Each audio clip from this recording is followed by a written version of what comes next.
They aren't just asking anymore, they're incentivizing. A Wisconsin tech firm recently chipped its 500th employee with a tiny grain of rice chip under the skin. Imagine, one swipe opens gates, buys a Red Bull, and pulls up your medical records. No wallet, no password, no privacy. That's the catch. For many, it's no problem. Except the Book of Revelation laid out this exact scenario 2 millennia ago. If a chip is needed for lunch today, how long until it's required for groceries, gas, or essential services? And what happens when you refuse? This push for integration is accelerating. The European Union recently bankrolled a pilot program for digital travel credentials designed to store biometric data. In Stockholm, a startup named Disruptive boasts its injectable chip can seamlessly function as a digital passport or payment device. And Elon Musk's Neuralink has FDA clearance for human trials of a brain-computer interface connecting directly to your phone. None of these companies mention Revelation 13. Yet these advancements check the boxes on the hand, in the head, and for commerce. They are creating a system where opting out could mean being left behind. Revelation describes a beast that causes all to receive a mark on their right hand or on their foreheads, and that no one may buy or sell except one who has the mark. Swap mark for chip and beast for platform.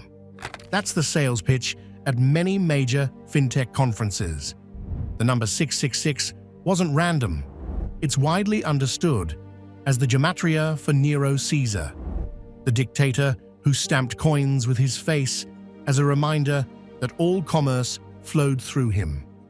Today, our digital infrastructure is a shinier form of coinage. The logos change: Apple, Google, government wallets, but the message is identical. Without our authentication, you don't participate. Who really holds the power? This isn't theoretical. India's Aadhaar program links the biometrics of 1.3 billion people to a unique number. When it glitches, villagers have been denied food from ration shops. In Nigeria, the government-mandated citizens link their national ID to a biometric token or forfeit their banking rights. No bank account, no access to your money. And Australia's Governing Digital Identity White Paper proposes a single, government-verified digital wallet. That's code for, if a major retailer doesn't accept that wallet, you walk out hungry. Stack these headlines against Revelation's warning: no one may buy or sell. The parallel isn't a metaphor, it's a blueprint. Some will say Revelation was fulfilled when Rome fell. Technologists will insist convenience outweighs risk, and that encryption keeps you safe. They have partial points. Rome had control systems, and encryption offers security. Yet neither answers the core question: what happens when a server, not your conscience, becomes the arbiter of your purchasing power? What happens when an algorithm dictates what you can buy? Once your hand is your credit card, switching off the account means switching off the person. This is the documented power that every central bank digital currency, CBDC, is being designed to wield. A level of control over individual economic life never seen before. The Bible calls this choice worship. Accepting the mark is an act of allegiance. John contrasts the mark of the beast with the seal of God. One group depends on the lamb, the other bows to the beast. In the 1st century, refusing the emperor's stamp, a sign of loyalty, could cost you your livelihood. It's the same choice in a new technological package. The issue has always been about who has the final say over your ability to feed your family. When that authority moves from divine providence to a corporate server or government database, You've swapped the worship of the Creator for the worship of the system. This isn't a distant future. Central bank digital currencies, CBDCs, are being explored for launch in the US and Europe. Federal Reserve papers discuss programmable money, currency embedded with rules. It can be geo-fenced, so you can only spend it in certain places. It can have an expiration date. It can be vendor-locked, restricting you to certain goods. Now, pair that with a chip under your skin. You don't just get programmable money, you get programmable people. Spend here, not there. Today, not tomorrow. Or the chip simply says no. Once social credit algorithms are glued to these financial rails, the mark becomes an inescapable leash. Revelation 14 warns that anyone who receives the mark will drink of the wine of the wrath of God. The language is intense because the stakes are absolute. Your final loyalty is on the table.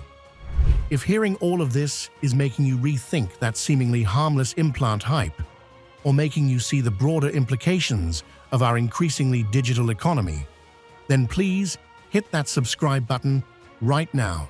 Don't miss the next report on how to stay spiritually and practically grounded when these pressures inevitably mount. And hey, smash that like button too. Algorithms, ironically enough, treat engagement like currency, and we need this vital conversation trending higher than any chip commercial. So, what can we do? First, opt out while you still can. Refuse any voluntary chipping, no matter how convenient. We must draw a line on the hand. Second, diversify your dependence. Don't use just one digital basket. Keep physical cash, build barter networks, and support local food chains. These are your real-world safety nets. Third, store your identity in physical forms. Paper works when servers go dark. Keep physical copies of important documents. Most importantly, anchor your identity in someone outside any human-made system. Jesus' seal is invisible, but indelible. No scanner or government can revoke it. The mark is about ownership. If the answer is the God who feeds ravens and multiplies loaves, you can survive a closed grocery gate. Revelation is also a book of hope. The same book that forecasts the mark also shows a glorious city with gates that never shut. The choice between the chip and the seal is a cosmic billboard, urging us to decide which kingdom we belong to. Opting out might feel lonely, but it places you in a lineage of resistance. Think of the Hebrew midwives who defied Pharaoh, or Daniel who refused the king's food. Think of the apostles who declared, "We must obey God rather than men."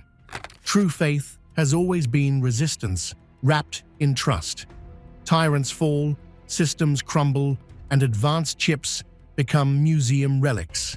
But the word of the Lord endures forever, and so will the people who keep it. Let's be clear. The chip itself is not the Antichrist. It is, however, a dress rehearsal for the social and economic framework the Antichrist will wield. Once the public accepts these small steps for convenience, the next step is compulsion. And once that's normalized, refusal becomes nearly impossible. Revelation 13 isn't a distant prophecy. It's knocking on the door of personnel offices and central banks. The question isn't whether technology can do this. It already can. The question is whether you will let convenience or fear write your theology. So, test the spirits, read the contracts, and count the true cost. If the day comes when a scanner demands your wrist, remember the number it's selling is 666, a symbol of human control. But another three-digit number offers redemption. One cross, one empty tomb, one way out. Choose this day whom you will serve. The chips are literally here, and so, mercifully, is your chance to say no.